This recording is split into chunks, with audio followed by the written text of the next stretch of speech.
So in the opening shot of the film X, there's these two barn doors, and they're silhouetted against a bright sky in this ramshackle house in the countryside. The barn doors give the frame that old 1.37 to 1 aspect ratio that Hollywood had used for decades until the change around the late 70s. And that's the setting for this film, and it ties into the biggest theme of the story. Note, there will be spoilers and there will be explicit content as some of the scenes from the film are shown. So, you've heard the saying, old age and treachery will always beat youth and exuberance.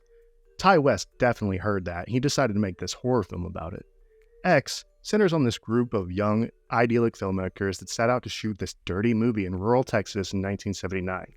They rent a cabin, and that cabin's owned by Howard and his elusive wife, Pearl. But when Howard and Pearl learn about the attentions of the X-rated stars-to-be, they don't react very well.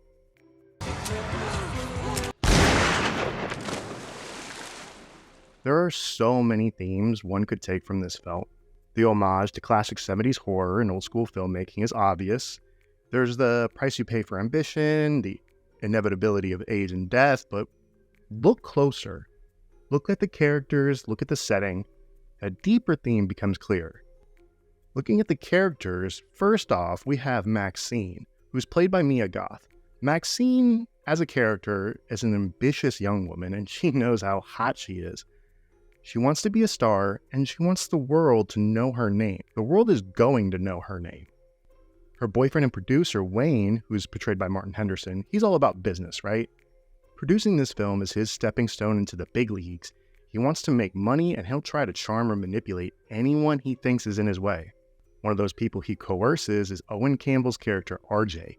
RJ is an artsy type. He wants this porn film to be cinematic and highbrow. He wants to do it new and differently. That's because I'm not treating it like pornography, but it's cinema. And that's what these other adult films are lacking. RJ's girlfriend, Lorraine, played by Jenny Ortega, she's the audio tech that expresses interest in being in the movie, but only after RJ had called her a prude. I want to do a scene in the movie. RJ's obviously not happy with her decision, so Wayne takes him outside and kind of beats him down into forcing him to shoot the scene. After the scene is shot, he breaks down and tries to flee and leave the rest of them stranded, and that's kind of what begins the slaughter. Looking at other characters, we got Jackson, who's played by none other than Kid Cudi. He's the archetype of this confident, masculine guy. He mentions his time in Vietnam, he makes fun of RJ and belittles him. His ego is tied to his prowess in the bed, and that ego is gently mocked by his girlfriend, Bobby Lynn. In my opinion, Brittany Snow's Bobby Lynn is one of the more interesting characters. At first, she seems to be this ditzy blonde Southern belle that's just there to get laid and get paid. But in her brief screen time, she's shown to be witty, confident, smarter, and more talented than she lets on. She has a keen eye for what's behind people's motivation. She has this one line in the film, and it kind of gets to the crux of the movie's message, but I'm going to get to that in a second.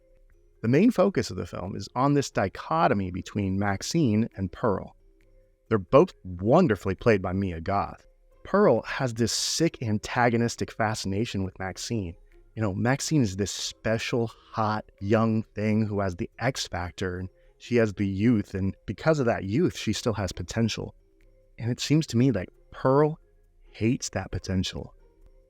She hates these kids, she hates what they represent, and alongside her husband, that rage starts their slaughter. At first, you'd think her and Howard are just morally outraged at what the kids are doing, you know, shooting a porn film on their land, but that's never really implied. But their jealousy seems to be their biggest motivation. This jealousy, I think, is central to the theme of the film, and I'm getting to that. She's always been jealous. There's one point in the movie where Maxine wanders into the house and is offered lemonade by Pearl. He might do. Maxine is clearly upset by this encounter, but it's pretty telling that right before the kids start shooting their scene, she looks in the mirror and she says this: I will not accept a life I do not deserve. So to get a little introspective here, there's this real concern so many of us feel about how it is to get old without fulfilling our potential. You know, To have our bodies shut down and our beauty and our vigor get taken away is terrifying. What can be even scarier is looking back and realizing that there was all these forces, these old stagnant powers who were afraid of change, and they're the ones that kept you from fulfilling your potential. So Bobby Lynn says it best at this one point in one of my favorite lines in the film. Because one day, we're gonna be too old to f***. And life's too short, if you ask me. Roger that. The fact of the truth of the matter is, we turn folks on.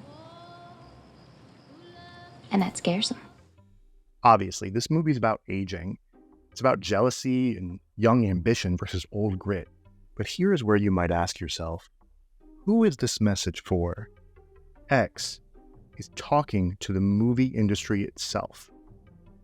You might be confused here, but let me explain. Ty West made this setting in 1979, right? And it wasn't just for aesthetic reasons. The 80s, right around the corner, changes everything for the film industry. Which is how I know that this new home video market is set to explode. This was the first time in cinema that home video started to become affordable and accessible to everyone. There was this new way for the film industry to be successful, and it wasn't in the theater anymore. And notably, it was the young, idyllic creators that were taking advantage of this new shift. So what does this have to do with the movie? And why does Ty West think this message is still relevant today? Obviously, the movie industry is changing again. Anybody with eyes can see that. Streaming services are not on the rise anymore. They have risen.